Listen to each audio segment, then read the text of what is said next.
Welcome back to How It's Restored. My name is David Cooper. We're talking about a 1938 Peugeot 402 Dalmont competition roadster, and we're going to be discussing the restoration of the electrical system.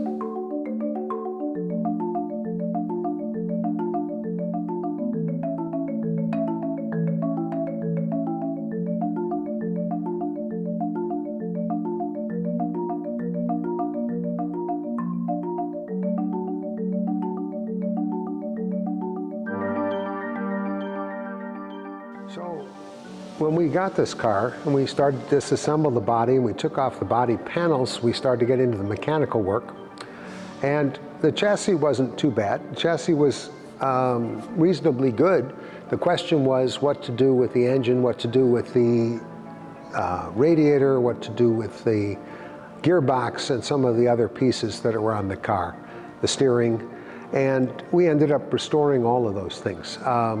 We took the radiator out and we had it boiled out and we cleaned it out and we checked it and we got it all sealed, fixed a few leaks on it, and then we ended up making a different fan for the engine, because when you go to a concours here in the States, you end up sitting in traffic a lot, and even though it's a departure from originality, here's a case where you kind of have to.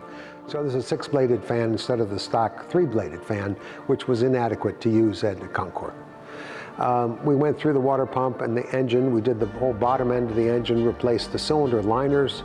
This is what's called a wet liner engine, so that each of the cylinders is essentially a separate tube that is pressed into the block, and they're totally surrounded by coolant to keep the temperatures down inside the combustion chamber.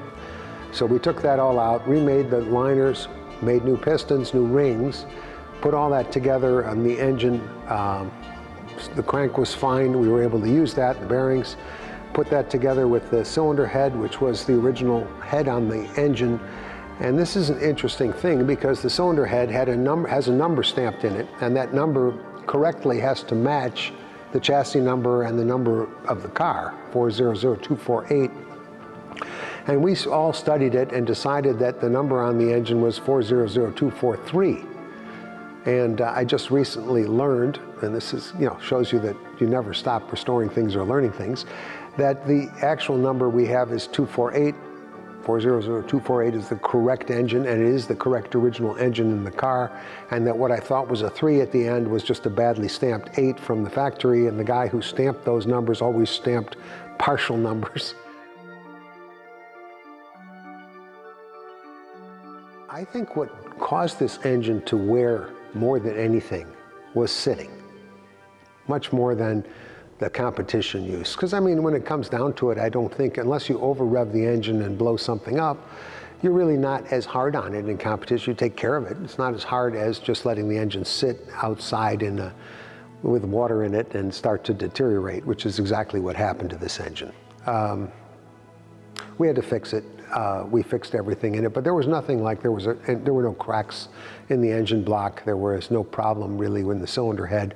We replaced the valves, we replaced the valve seats, so we updated the engine for the unleaded fuel that we talked about before. And otherwise, the engine is pretty much stock. One thing they did on the Dalmonts that's interesting is that Charles Dalmont asked Peugeot if they could fit this engine into the shorter, older 302 chassis, which was a little shorter wheelbase and smaller, lighter chassis. And that's what these cars are. They're basically a 402 Dalmont engine with the 302 short wheelbase chassis. That's what makes the Dalmont competition roadster what it is.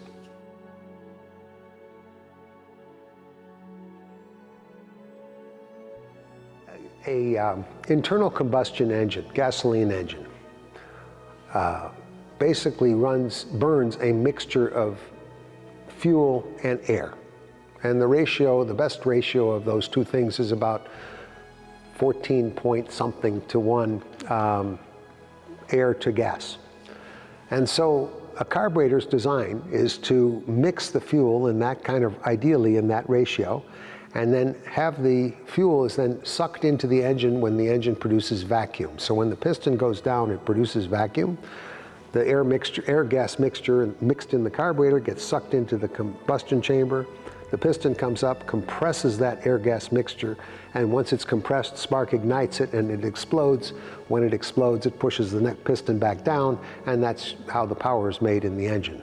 So the carburetor's job is to take air from the top and fuel from the side or from the bottom or wherever it comes in, mix them together in the right ratio, and have them ready to be sucked into the engine. Peugeot raced these cars, and they used very, very rare Memini rally carburetors. I had some experience with Memini carburetors in the past. I saw them in pictures of the cars that were raced at Le Mans and some of the other competition cars. But in Dorothy Patton's article where she talks about driving the Dalmas, she mentions that the Memini carburetors were on the car and it was hard to keep them adjusted and they were a real pain. But when they worked great, and that was exactly my experience with them. Making them run was a real problem, and we had them on the car for about a month or two, and I could not make them run well. They're great if you're fully on the throttle. They're great if you're idling, but anything in between those two things, for normal driving, they were useless. And they leaked fuel and they caused all kinds of problems, and I just could not get them to run right. We took out the internal parts of the carburetor, made new internal parts to try to fix some of this stuff, but we could not get it to work. So finally, the owner decided with us that he'd go back to the Solexes and put these on a display cabinet next to the car, which is exactly what we have. But we did have to do something interesting with the Meminis, which is we made the top air cleaner, it's not really an air cleaner, it's really a air screen to keep rocks from falling in the carburetor, but we made them to match the original design, and so those are all look like the factory carburetors that were on the car when they were raced, when she raced it, and also when it was raced at Le Mans. The manifold was not in very good shape, and it turns out that it wasn't even original anyway. It's a Memini manifold, so it was designed appropriately for the Memini carburetors, but the Memini carburetors have 4 studs, and the manifold was set up with 2. So we had to modify the manifolds to accept the 4-stud Meminis, but we found out later that the real Memini manifolds don't have Memini in the name on the manifold, so the replicas do. And this was a replica. Somebody liked the idea of having Memini manifold with Solex carburetors, which is what we have now.